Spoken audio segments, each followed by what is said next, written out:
Hindi ibig o nais ng Diyos ang kamatayan.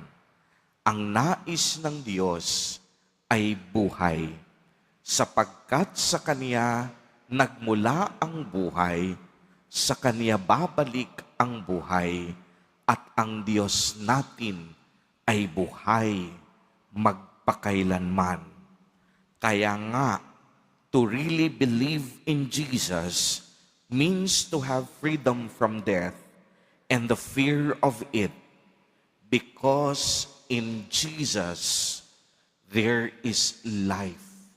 Si Jesus ang muling pagkabuhay at ang buhay. Ito ang mahalagang paghahayag niya sa ating ebanghelyo sa araw na ito. Sa Kanya ang kaligtasan. Si Kristo ang ating tagapagligtas.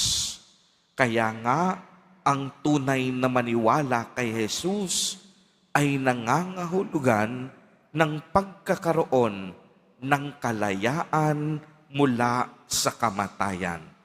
Alam nating lahat na si Jesus Nazareno ay ang daan tungo sa buhay na walang hanggan. Ang buhay ng isang Kristiyano ay dapat puno ng kagalakan at kapayapaan ng isip dahil naiintindihan natin na ang Diyos ang may kontrol ng ating buhay. Uulitin ko pong muli sapagkat ito'y napakahalaga.